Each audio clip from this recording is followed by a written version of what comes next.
तो पूरी दुनिया पर इतना बड़ा युद्ध डोनाल्ड ट्रंप ने छेड़ दिया और अब कहते हैं कि अगर मैं युद्ध नहीं छेड़ता तो फिर तीसरा विश्व युद्ध छिड़ जाता। नमस्कार, मैं हूं नीलू। तो ये है डोनाल्ड ट्रंप, जो किसी बात को मानने को तैयार नहीं है कि उनके द्वारा छेड़े गए युद्ध से पूरी दुनिया में इस वक्त कोहराम मचा हुआ है और अब अपने आप को सेव करने की कोशिश डोनाल्ड ट्रंप कर रहे हैं ऐसी बचकानी बातों से। अमेरिका और इजराइल के ईरान पर हमले के बाद युद्ध बढ़ता चला जा रहा है। आज 17 तारीख है, 18वां दिन इस युद्ध का हो गया है। हॉर्मुज़ स्ट्रेट बंद होने से दुनिया भर में एनर्जी सप्लाई भी प्रभावित है। वहीं दूसरी ओर डोनाल्ड ट्रंप ने युद्ध छेड़ने के फैसले का बचाव किया है। ट्रंप ने कहा है कि ईरान पर हमला न करने का नतीजा भविष्य में तीसरे विश्व युद्ध या फिर परमाणु हमले के तौर पर निकल सकता था। तो देखिए, ये कल को लेकर आज सोच रहे हैं और आज इतनी तबाही डोनाल्ड ट्रंप और उनके युद्ध छेड़ने को लेकर मची हुई है कि अब हर कोई कह रहा है कि आप अब इस युद्ध को बंद करें, यहां से बाहर निकले, वरना पूरी दुनिया में हाहाकार मच जाएगा। लेकिन अब इस तरह के बयान डोनाल्ड ट्रंप दे रहे हैं और ट्रंप से यही उम्मीद है। ट्रंप को कथित तौर पर ईरान के खाड़ी देशों में जवाबी हमले और हॉर्मुज़ स्ट्रेट बंद होने के बारे में पहले ही बताया था। इसके बाद भी उन्होंने ईरान युद्ध में जाने का फैसला किया। यानी सब कह रहे थे कि ये युद्ध ना छेड़िए, क्योंकि इससे जो संकट पैदा होगा उससे पूरी दुनिया कहीं ना कहीं इस युद्ध में इन्वॉल्व हो जाएगी। लेकिन ये सब कुछ जानते हुए डोनाल्ड ट्रंप ने युद्ध छेड़ा। आज युद्ध का परिणाम आप देख रहे हैं क्या हो रहा है। कोई भी मुल्क पीछे हटने को तैयार नहीं है। स्थिति इस तरह की है कि हर देश यही कह रहा है कि अब डोनाल्ड ट्रंप यहां से कुछ फैसला ले इस युद्ध को बंद करने, वरना इस युद्ध से पूरी दुनिया में अशांति फैल जाएगी। और फिर कहीं ऐसा ना हो, जिस तीसरे विश्व युद्ध को रोकने की बात डोनाल्ड ट्रंप कर रहे थे, उसी विश्व युद्ध को वो आगे बढ़ाए, उसी को न्योता देने के लिए, और तमाम मुल्क भी इसके साथ जुड़ जाए। तो इस तरह के बयान डोनाल्ड ट्रंप की तरफ से हैं। डोनाल्ड ट्रंप ने 28 फरवरी को इजराइल के साथ मिलकर हवाई हमले की शुरुआत के फैसले का बचाव करते हुए ये तर्क दिया है। तर्क कह लीजिए, कुतर्क कह लीजिए, अब जो की भी कह लीजिए, लेकिन इस वक्त मुसीबत में दुनिया जरूर है। और उन्होंने जो तर्क दिया, इसके आर्थिक परिणाम भविष्य के बुरे नतीजे को देखते हुए मामूली है, ऐसा डोनाल्ड ट्रंप कह रहे हैं। युद्ध के बाजार पर प्रभाव को उन्होंने इसकी एक बहुत छोटी सी कीमत बताई है। आप कुछ दिन पहले भी आपने सुना होगा, उन्होंने कहा कि अगर ईरान जीतना है तो फिर तेल और गैस के दाम बढ़ भी जाते हैं, तो कोई बड़ी कीमत ईरान के हिसाब से कुछ भी नहीं है। मतलब बहुत छोटी कीमत है इसकी। ईरान पे कब्जा हो जाना चाहिए, ईरान को हम खत्म कर देंगे, ऐसा ट्रंप का कहना है। ट्रंप ने कहा कि शेयर बाजार को गिरने से रोकने के लिए उन्हें परमाणु हमला करने का मौका नहीं दिया जा सकता। अब देखिए, जब ईरान लगातार कह रहा है कि वो बातचीत के मंच पर बैठा था, उसने कहा कि हम परमाणु परीक्षण नहीं करेंगे, हम परमाणु बम नहीं बनाने जा रहे हैं, इसके बावजूद ट्रंप ने हमला किया। आज स्थिति आप देखिए, उधर आप देखिए नॉर्थ कोरिया में, नॉर्थ कोरिया किम जोंग लगातार, अभी कुछ दिन पहले अमेरिका एक युद्धाभ्यास दक्षिण कोरिया के साथ मिलकर कर रहा था, और उस दौरान किम जोंग ने अपनी बेटी के साथ दिखा दिया कि देखिए परमाणु जो वेपन्स हैं उनका एक परीक्षण कर दिया। तब तो ट्रंप कुछ भी नहीं उन्होंने कहा है, कभी नॉर्थ कोरिया को छेड़ते तक नहीं है। लेकिन ईरान, जो कि बार बार कहता रहा कि बातचीत के मंच पर बैठिए और बातचीत करिए, हम परमाणु बम नहीं बनाने जा रहे हैं, इसके बावजूद भी उस पर हमला किया गया। तो ये दोहरी सोच और मानसिकता ट्रंप की दिखाई देती है। डोनाल्ड ट्रंप ने कहा कि ईरान को परमाणु बम बनाने से रोकने के लिए हमला किया गया। भविष्य के व्यापक संघर्षों को रोकने के लिए युद्ध जरूरी हो गया था।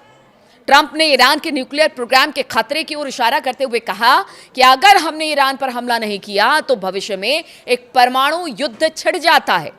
यह लड़ाई बढ़कर तीसरे विश्व युद्ध यानी थर्ड वर्ल्ड वॉर में बदल जाती है। ऐसे में ईरान को कमजोर करने के लिए हमले किए गए।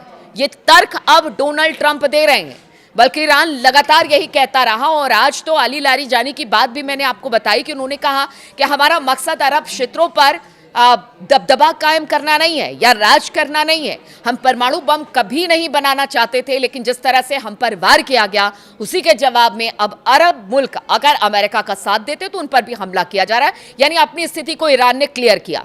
लेकिन डोनाल्ड ट्रंप कहते हैं कि परमाणु अगर विस्फोट कर लेता तो पूरे क्षेत्र में, इस अरब क्षेत्र में और इस खाड़ी देशों में एक अराजकता का माहौल हो जाता, दबदबा कायम हो जाता ईरान का, और कभी भी तीसरा वर्ल्ड वॉर हो जाता, यानी तीसरे विश्व युद्ध की बात डोनाल्ड ट्रंप कहते हैं। लेकिन आज जो चीज़ें हो रही हैं वो तीसरे वर्ल्ड वॉर से कम नहीं है। अगर बढ़ते बढ़ते कहीं ये तीसरे वर्ल्ड वॉर तक पहुंच गई तो आप समझिए क्या होगा। डोनाल्ड ट्रंप ने सोमवार को कहा कि कतर, सऊदी अरब, यूएई, बहरीन और कुवैत पर ईरान के जवाबी हमले अप्रत्याशित थे। अमेरिका को ईरान से इसकी उम्मीद नहीं थी, इसने हमें चौंकाया, ऐसा ट्रंप का कहना है। वहीं रॉयटर्स ने अमेरिकी अधिकारी और खुफिया जानकारी रखने वाले लोगों के हवाले से बताया कि डोनाल्ड ट्रंप को पहले ही ये जानकारी दे दी गई थी कि तेहरान की ओर से खाड़ी में अमेरिका के सहयोगी देशों पर जवाबी हमला हो सकता है। रॉयटर्स ने सूत्रों के हवाले से बताया कि ट्रंप को खाड़ी देशों पर हमले के साथ साथ हॉर्मुज स्ट्रेट को लेकर भी बता दिया गया था कि देखिए, अगर आगे आप हमला करते हैं तो फिर सबसे बड़ा खतरा स्ट्रेट ऑफ हॉर्मुज को ईरान बंद कर देगा। और ये सब कुछ ट्रंप को पता था। इसके बावजूद भी ट्रंप ने किसी की एक नहीं सुनी और हमला कर दिया ईरान पर। ट्रंप को ब्रीफ किया गया था कि ईरान इस अहम समुद्री गलियारे को बंद कर सकता है जो तेल के परिवहन का एक अहम वैश्विक मार्ग है। ऐसे में इससे दुनिया भर में एनर्जी की किल्लत हो सकती है। इसके बाद भी ट्रंप ने ईरान पर हमले करने के फैसले पर वो लगातार आगे बढ़ते रहे और आखिरकार ये फैसला ले लिया। ट्रंप कहते हैं कि अगर मैं युद्ध नहीं छेड़ता तो फिर तीसरा विश्व युद्ध हो जाता, लेकिन अब ईरान कह रहा है कि आपने तो अब युद्ध छेड़ दिया है और इसका खामियाजा आपको और इजराइल को भुगतना पड़ेगा। खासतौर पर स्ट्रेट ऑफ हॉर्मुज की बात की जाए, उन्होंने कहा है कि ये रास्ता कभी भी दोस्तों के लिए नहीं बंद है, दुश्मनों के लिए बंद है, और वो दुश्मन है इजराइल और अमेरिका। इधर आज की बात अगर आपको बताए तो आज मतलब कल रात से लेकर आज तक एक भी जहाज जो है वो तेल और ईंधन से भरा हुआ उसने स्ट्रेट ऑफ हॉर्मुज को पार नहीं किया है। यानी धीरे धीरे यहाँ पर पहरा और सख्त होता चला जा रहा है ईरान का, और ये बताने की कोशिश है आप कितने भी हाथ पैर मार लीजिए, आप कितनी भी जुगत लगा लीजिए, लेकिन स्ट्रेट ऑफ हॉर्मुज को आप नहीं खोल सकते हैं। और साथ ही साथ उसने कह दिया कि जैसे खार्क आइलैंड पर अमेरिका ने ज़बरदस्त बमबारी की, उनका कहना था जल्द से जल्द हमारे जितने आइलैंड्स हैं उसको आप छोड़िए, वरना इसका हश्र अमेरिका और इजराइल को भुगतना पड़ेगा। और पीछे हमने देखा कल रात को किस तरह से चाहे माद मिसाइल हो या फिर बाकी और मिसाइल हो, सब कितनी तबाही लेकर आई है। चाहे वो तेल अवीव की बात की जाए या फिर अमेरिका के एयर बेसिस की बात की जाए, ऐसे ऐसे क्षेत्र में घुसकर ईरान की मिसाइलें वार कर रही है जो ग्रीन जोन है, सेफ जोन है, और अब अमेरिका को ये भुगतना पड़ा है। तो आखिर अपने फेस सेविंग के लिए कुछ तो ऐसा बयान देंगे ट्रंप जिससे वो लोगों को बरगला सके। लेकिन मूर्ख नहीं है लोग, या मूर्ख नहीं है वो मुल्क जो कि आपको सीधे सीधे आगाह भी कर रहे थे और आपको देख भी रहे थे और आपको समझा भी रहे थे कि देखिए आप इस हमले की तैयारी मत कीजिए, ईरान पर हमला मत कीजिए। अब आप भले कितने बयान दे दीजिए, लेकिन अगर इस युद्ध का ठीकरा किसी पर फूटता है तो वो है डोनाल्ड ट्रंप।